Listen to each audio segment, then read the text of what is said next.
And joining us now on the line in Los Angeles, California, Ellen Sachs, professor at the University of Southern California's Gould School of Law and author of The Center Cannot Hold, My Journey Through Madness. We want to remind you that you can all be part of this conversation. Our producer, Daniel Kitts, is hosting a live chat on our special website, tvo.org/Mental Health Matters, or you can reach us on Twitter. The hashtag is The Agenda or hashtag Mental Health. Chime in. Join the conversation. Ellen Sachs, good of you to join us from Southern California. How are you tonight? Great, thanks. Good to be here, Steve. We appreciate your being on. For those of our viewers who don't know you, we've said you're a prof at USC, but you've also won the Genius Award and the $500,000 that comes with that from the MacArthur Foundation. And you are schizophrenic who acknowledges that from time to time, your mind sometimes shatters. What happens when your mind shatters? I guess the best analogy I can make to a schizophrenic or a psychotic episode is like a waking nightmare with all the bizarre images, impossible things happening, and the utter terror. Only with a nightmare, you sit bolt upright in bed and it goes away, and you can't make a schizophrenic episode go away just by opening your eyes. And when you sort of think about the different symptoms that go along with schizophrenia, there are several. One is delusions and hallucinations. So I often have a delusion that I've killed hundreds of thousands of people with my thoughts. I've had occasional hallucinations, seeing like a foot-long spider walking up the wall.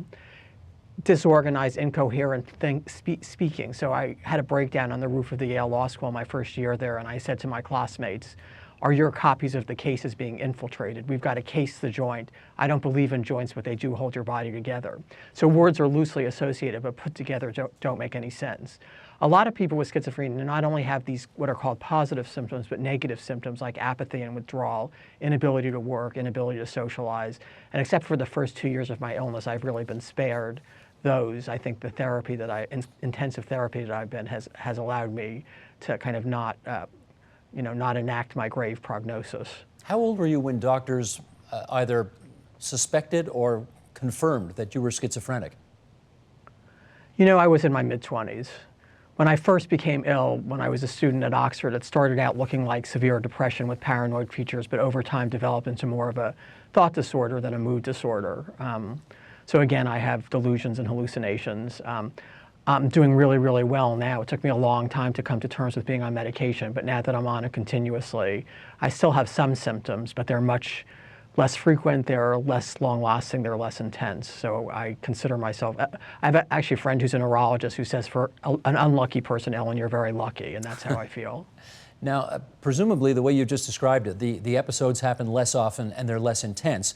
Does that mean that when something like what you just described happens, this fear that you've somehow killed a lot of people, are you able to kind of argue with yourself and say, you know what, I really didn't do that, I'm actually okay? Are you there?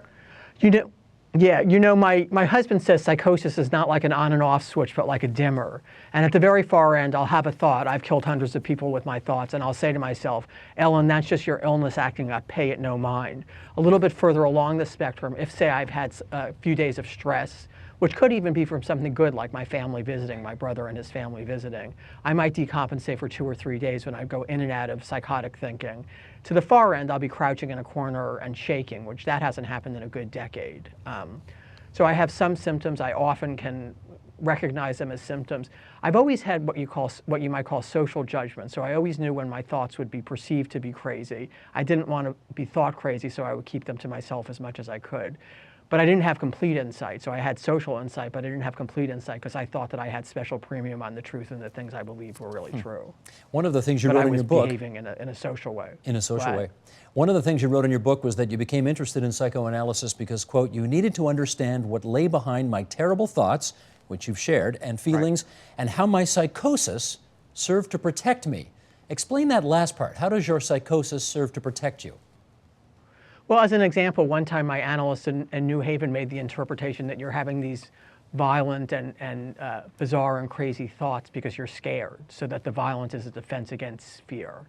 And I feel like, people have different views about psychotic symptoms. One is they're just kind of random firings of neurons that have no meaning. One is that they have meaning. They tell the truth about your psychic reality. But when the patient's in the midst of feeling them, he or she can't recognize that and respond to interpretations. And then the third view is sometimes interpretations help. And for me, the first is obviously wrong, the second is sometimes true, and the third is sometimes true. I've heard you've been told that you have what are called blank cultural spaces in your life from about the years 1965 to 1980. What exactly does that mean?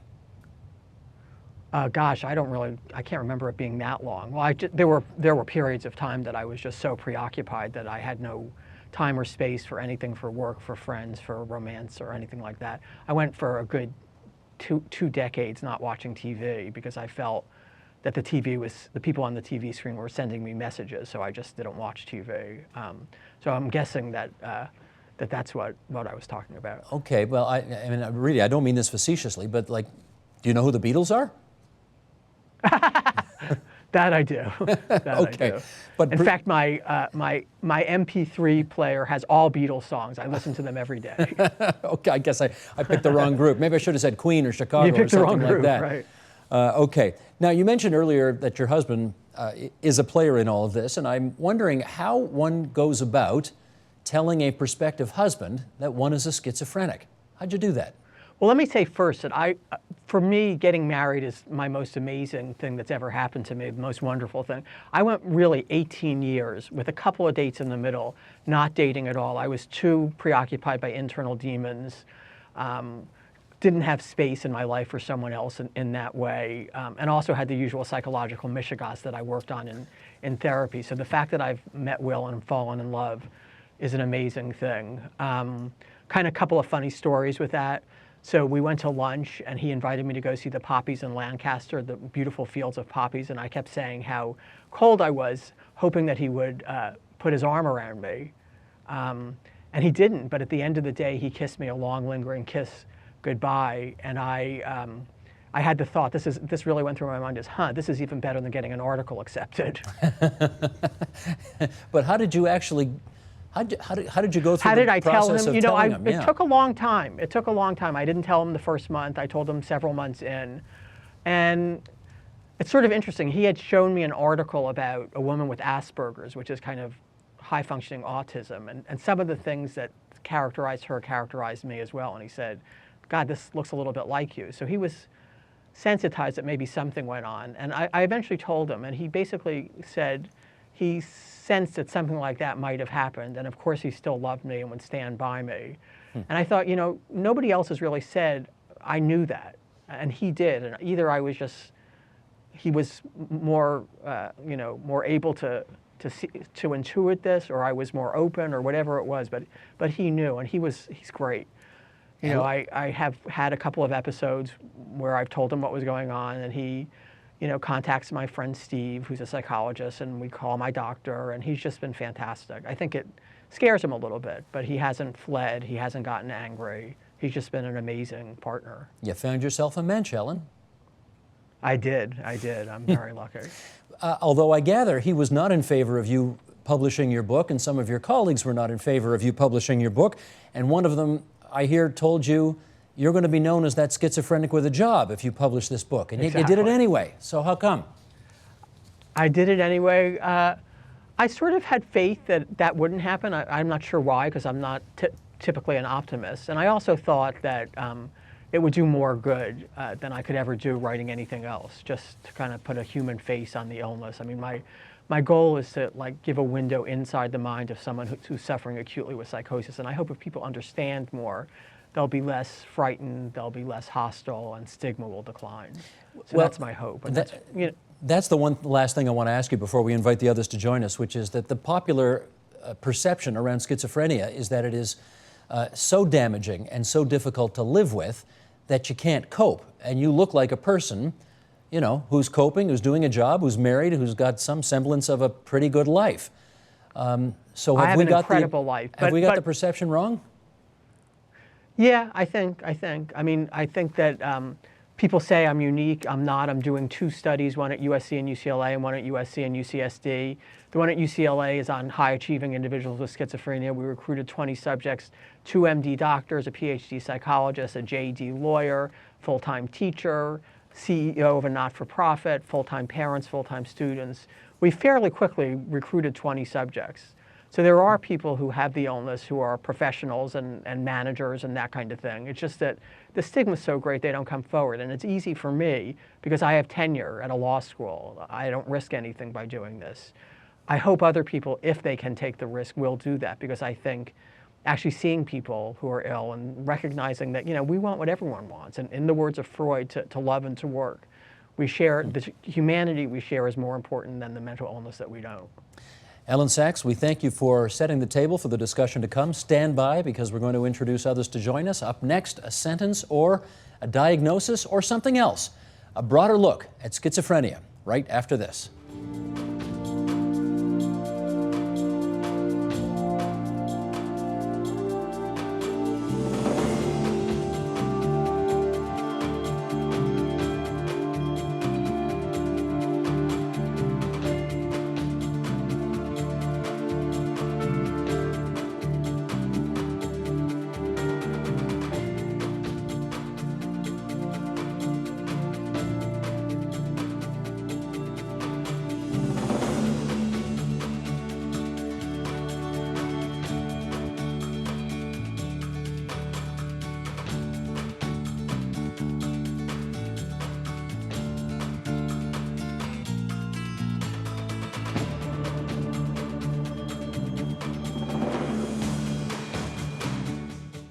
Okay, let's also welcome to our conversation now in New York, New York, Dolores Malaspina. She is professor of psychiatry at NYU.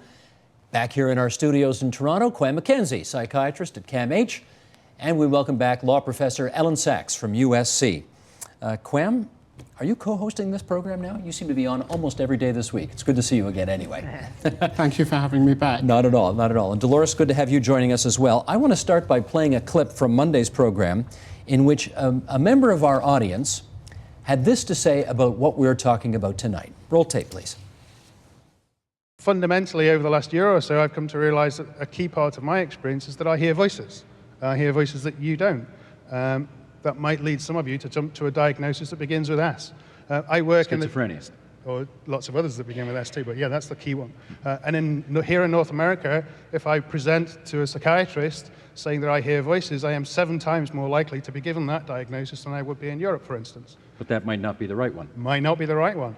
Those of us in my position, we talk about saying that kind of thing to a diagnosis as being what a psychiatrist and what the DSM would call a positive symptom, which is engaging in risky behavior. Talking about hearing voices is a risky behavior because you can get the diagnosis. Schizophrenia is like a life sentence. Did you ever get a categorical response to what you think you have? I think I'm normal. That was one of the best lines in the whole program. I think I'm normal. Yeah. Dolores, let me bring you in to start off this part of the discussion. It looks like, we talked to that guy for a little while, and he did seem blessedly normal, if we can use that expression. But it seems like schizophrenia is a rather slippery slope on which we make a diagnosis. Are we still that unclear about what this in fact is? I believe that we are. There is a sense that many people hold that schizophrenia is a disease entity, and they'll work to try to define it by including different types of symptoms, whether it's hallucinations or bizarre behavior or withdrawal and apathy. But what we're learning is that the disease is actually a syndrome, and that some of the symptoms in the disease, such as hallucinations, may occur in a mild form in many people who continue to function. If you think of schizophrenia as like fever, you'll realize that for many people where fever is interfering with functioning, we can give them aspirin or some medication. But many people, that aspirin can't cure the fever. We need to get below that and find out what's driving it. I would restrict a diagnosis to people who are not functioning to begin with. Let me read a quote from a guy named Richard Bentel, who was on the BBC several years ago and said, "We do not doubt there are people who have distressing experiences, such as hearing voices or paranoid fears, but the concept of schizophrenia is scientifically meaningless. It groups together a whole range of different problems under one label. The assumption is that all of these people with all of these different problems have the same brain disease." Now, Quam, that's 6 years ago. Do we not, 6 years later, have a better understanding of what schizophrenia is? I think that the problem that we started with is the idea that schizophrenia is something. what schizophrenia is attempting to do, or the concept of schizophrenia, is attempting to help us try and understand and predict what's likely to happen to somebody, what drugs might work, what capacities there are going to be for success or moving on, and that's all it is. We're very early in trying to work out what these diagnoses actually mean. In the rest of medicine, they have tests which show that some sort of bodily function has changed, or some part of the some organ isn't working properly. And those tests predict an illness. In psychiatry, we're not there. We're still looking at symptoms, putting symptoms together to produce syndromes, and trying to see what the outcomes of those syndromes are. Ellen, I think we understand schizophrenia when we see it, for example, in a Hollywood movie, but I'm not sure how accurate that is to reality. So you live with it. Can you tell us what you think it is? It's sort of interesting because I think the concept of mental illness in general and schizophrenia in particular is a very difficult concept, raises a lot of interesting philosophical questions. Is it just eccentricity? Is it being differently abled rather than disabled? Is it a series of entities under one label? Likely so. What I say is thinking that schizophrenia is a brain disease involving my neurotransmitters that responds to medication and therapy is very useful. I believe it not because I've solved all the philosophical problems, but because believing that makes my life better. Other people may feel better thinking that what they are feeling is just an alternative way of being. They're just eccentric, or they have different preferences or whatever, and their life is better if they believe that. I'm pretty laissez-faire. I don't want to impose my view, but I hold my view, again, because it makes my life better. Dolores, do we know how you get it?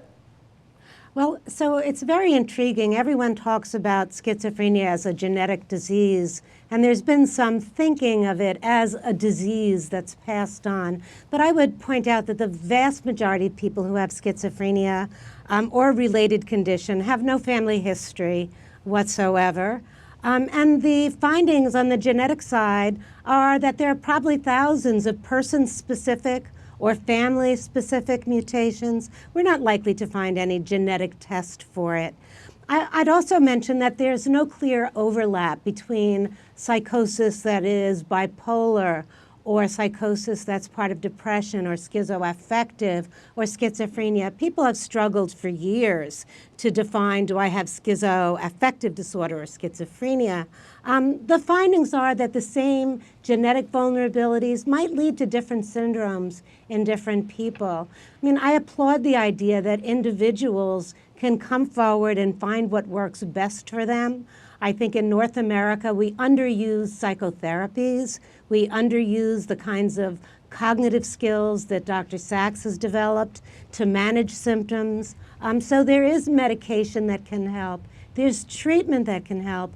But we need more research so that we can find some person-specific cures. I mean, I believe in that for the future. I want to pick up on that genetic angle that you raised, because, Quam, I've seen the statistic that even in the case of identical twins, if one's got it, there's only a 48% chance that the second one's going to have it as well, which means that the majority or the preponderance of the odds are not with genetics, even in the case of identical twins. So there must be other factors involved here. Like what? Well, I think the environment is very important. I think one of the interesting things about the way we're now thinking about a lot of illnesses, and particularly schizophrenia, is we're starting to throw out the old notion of nature or nurture, where nature is biology and nurture is the environment, what happens to you. And we're getting into this idea that nature affects nurture and nurture can affect nature. And so this idea of one or the other goes away, and it's sort of a mishmash of the two. So even if you've got the same genetic code, then you still haven't got the same risk of developing schizophrenia, because nurture is important. And the more we start looking, the more we start finding things that happen in the environment that are actually important in increasing your risk of developing psychotic disorders such as schizophrenia. Ellen, I presume you looked into why you have it. Were you able to come to any conclusions about whether it was a preponderance of genetic or environmental factors or others? I basically, there's schizophrenia in my extended family. I think it was a combination of stress in moving to Oxford, England, which is, even though it's the same language, it's kind of a very different culture. So that kind of that stress may have pushed me over a little bit. It may have happened anyway, probably would have. I had a very untraumatic childhood. I had loving and caring parents. Obviously, they had certain flaws, as all parents do, but I did not have a deprived or a neglectful or an abusive childhood or anything like that. So I basically think it's biochemical, and that stress can tip you over, as stress is bad for all kinds of illnesses. I wanted to circle back to one thing that Dolores said, though, which was the importance of things other than drugs like psychotherapy. I mean, for me, I'm in psychoanalytic psychotherapy 5 times a week and have been for decades. I know it's supposed to end. I've been psychoanalytically trained, but I consider myself a lifer. So for me, meds and therapy have been enormously important. I couldn't have done it with only one of them, or obviously with none of them. So I just wanted to add that as well. Sure. I think actually Quam wants to circle back to something you said at the beginning of your answer. So go ahead, Quam. Well, actually, I've now got to the end of the answer. Okay. And the interesting thing is, when Ellen was talking about the different symptoms, she was talking about positive symptoms, delusions and hallucinations, problems with motivation, some problems with thinking, but also some problems with emotions. And if you think of schizophrenia as being at least 4 dimensions of illness, then when you're starting to think of cures or you're thinking of treatments, then you've got to think of lots of different types of treatment. So you might go biological and think about drugs. You might go and psychoanalytic, which a lot of people would have trouble with, but if it works for one person, then it's worth doing. But there are other forms of therapy like cognitive behavioral therapy. But some of the other things that we didn't mention, of course, that Ellen has, is support from a loving husband and also work, because those things make a difference. And so when we're thinking of the causes and we're thinking of the symptoms, we're thinking complexity. So when we're thinking about what we're going to do about it, again, we have to think about complexity. Okay, we talked about a possible base in genetics, but also this notion of stress, tipping it over. And I want to go to Dolores on that if I can, because I gather you studied schizophrenia among people born in Israel immediately after the Six-Day War in 1967, which would have been a fairly stressful time. So tell us what you learned. Well, so I think that, as Ellen pointed out, stress is bad for all sorts of diseases, for cardiovascular disease, for diabetes, for shortening your life. But certain experiences from fetal life to early life can sensitize you more to stress, and that can interact with later events.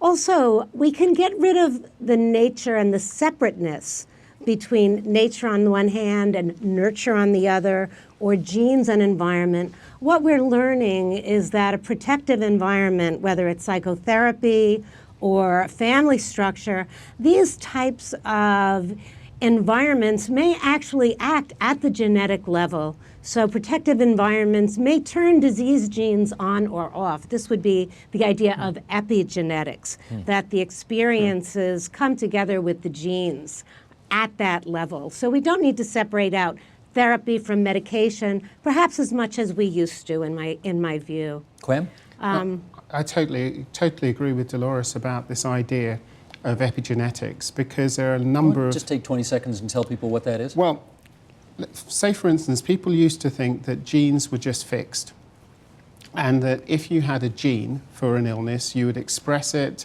and that illness would happen. And then we find that that's not actually what happens. So say, for instance, something like phenylketonuria. This is an illness that can kill kids. And if you have the wrong gene and you have phenylalanine in your diet, you then get phenylalanine built up and it causes damage to your body. But it only happens if you have phenylalanine in your diet. So you've got the gene, but the gene depends on the environment to cause the illness. So that's one sort of gene-environment interaction. Another is high sensation seekers, people who like to have much more of a buzz in life. And you find that they seek out environments, obviously, sort of extreme sports and things like that, where they end up having an adrenaline rush. But those are also risky environments. But you find that it's their genes that are looking for those environments because they're looking to have a buzz. And then, as Dolores was talking about, the environment can turn on or off a gene. So if you look in Northern Europe, you find that binge drinking leads to heart problems. If you look in Southern Europe, you can drink the same amount, but because you're not binging, there aren't as many heart problems. And that's because the binging turns on a gene which links alcohol to heart problems. So there are loads of different ways the environment can interact with the gene to cause problems in your life. Ellen, let me take an inference from all of this, and you tell me if this is a correct inference to take. If stress helps tip someone into schizophrenia, do we assume that, for example, in places like Bosnia of 20 years ago, or Sudan of the last 10 years, or for all we know, New York City after 9/11, that there will be increased cases of schizophrenia because of the intense stress in those locations? Gosh, I don't really know how I can answer that.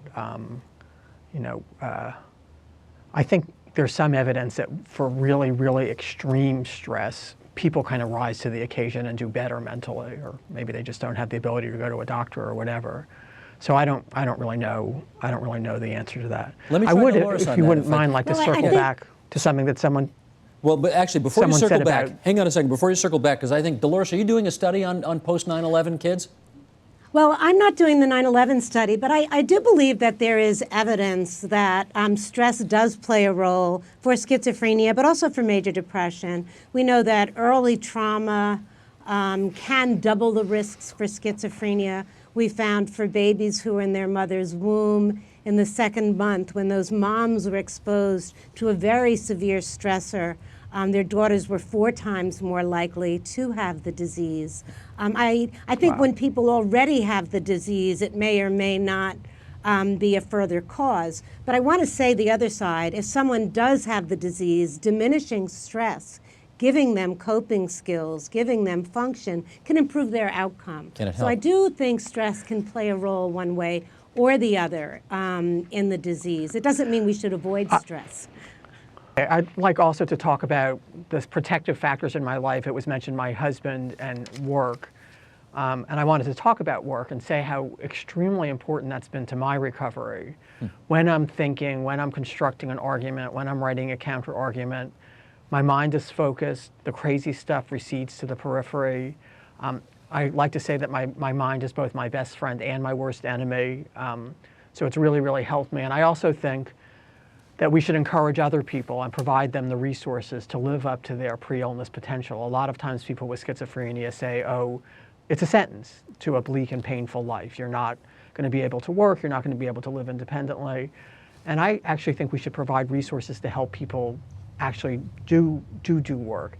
And the other thing I wanted to say about the stress involved in work, it goes both ways. It's stressful, but it's also helpful, and it's also not one size fits all. So after I was withdrawn from Yale Law School, I was evaluated by the head of psychiatry to be readmitted the following year, and he said, Ellen, why don't you take a couple of years and work as a cashier at a grocery store, get your occupational feet wet again. And I thought to myself, I've been a student all my life, I'm good at it, I like it, it's flexible. How much more stressful would it be for me to be facing a line of people demanding their change? So it's not one size fits all. But the main point I want to make is let's not drastically lower expectations on someone being given the diagnosis. Ellen, let me do a fast follow-up with you, because tomorrow night's program, we've been doing programs obviously all week, tomorrow night's is about the language we use.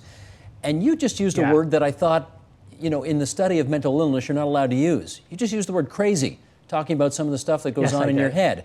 How come you're allowed to use that word? I thought that was a no-no. I think it's okay for crazy people to use the word. Maybe I shouldn't have. Actually, my friend Fred Fries, who's a psychologist with schizophrenia in Ohio, talks about to people who talk about people who are nuts, please don't use the N-word anymore. And I think that's very potent. Okay. Quam, you wanted to follow up. I think one of the things that Ellen said was really important was this idea that people can rise to sort of single one-off big stresses. And people are pretty good at that. Most of the evidence is actually that's not the thing that it leads to increased risks of developing schizophrenia. It's repeated stress. And the body, when there's repeated stress, what the body tends to do is it tries to change itself to minimize the impact of the stress. One-off, we can do that. That's our fight, flight, or fright response. We're good at running away from woolly mammoths. That's where we still Doing are. that for a long time, haven't Yes, we've been doing that for a long time. But the repeated stress, we're not so good at. And that's when the body starts changing, that's when genes starts changing, that's when we sensitize ourselves to stress, and that's when problems start. Okay. But some people are more vulnerable than others. And one of the things that Ellen was talking about was the fact that she had some familial history of schizophrenia. But then one of the things she did was she migrated. And we know that people who migrate from one place to another have an increased risk. You double your risk. Let me follow up on that. Ellen, are you saying then that if you if you'd stayed in Florida where you were, I gather, grew up through the 50s and 60s, if you'd stayed there rather than moved around, this might not have happened? Well, we don't know for one person. I sometimes wonder, maybe not moving around, but moving to another country with different mores and ethics and norms. And it took me a couple of years. I mean, the first 2 years I was at Oxford were the years where I had the most negative symptoms, and the most painful one is I just had no friends at all. I just wasn't able to connect with people, and eventually I started making friends again. But I don't know. I sometimes wonder what would have happened. Quam? Yeah, I just want to make it clear, I'm not trying to work out what caused Ellen's breakdown. Right. I'm just being illustrative of the fact that it's usually not one thing. It's a number of things that all go together to build up to increase your risk of developing a psychosis. Okay. But migration is one of the things. Dolores, I hear you're trying to get in? Yeah, I would certainly agree with that, but I want to make it clear that there are molecular underpinnings of a disorder. So we usually say of a brain disorder, although maybe in some people the same molecular pathways are damaging their brain and their blood vessels. But it is within the realm of a disorder. Many people, most people who migrate or experience stress will not develop psychosis. In my research group, we've identified that father's age is in fact a major risk factor for psychosis, which was unexpected by many people. And father's age is something that leads to mutations, perhaps in certain genes that make one vulnerable. So I don't want people out there saying, oh, my child shouldn't be exposed to this opportunity because their aunt has psychosis. So I think just to be clear, we need to aim toward resilience and hope, not only for people who have the disorder, but for the relatives of people with the disorder as well. Understood. While you've got the floor, Dolores, let me follow up with this. Do you think at some point we are going to develop a technique that will allow for us to predict somehow, with greater accuracy, who's going to get it and who's not? Well, I guess I'll have to step back and say that it is the problem. Maybe in some people, one abnormality would cause them to sometimes hear voices, like the person you had in studio, and maybe in someone else with different protective circuitry in their brain, it would lead to a full-fledged disease. So I'm not a fan that we can yet identify who will develop the disease. Among young people who aren't functioning, I certainly want an intervention.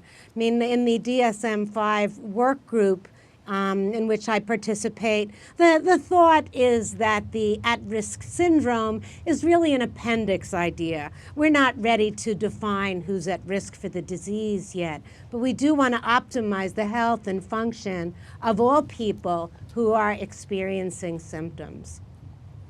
We've got about 6-7 minutes left to go here, and I want to get one issue on the table that we've talked a lot about this week and we need to talk about now, and that is stigma. And Ellen, yes, you've had a battle with schizophrenia, and if that weren't enough, I gather you have had not one but 2 battles with cancer as well. And I've seen you write... And a subarachnoid hemorrhage, which is a kind of stroke. Sorry, didn't mean to leave one off the list. I gather you wrote, when you have cancer, people send flowers. When you lose your mind, they don't. How do you understand the stigma surrounding schizophrenia these days?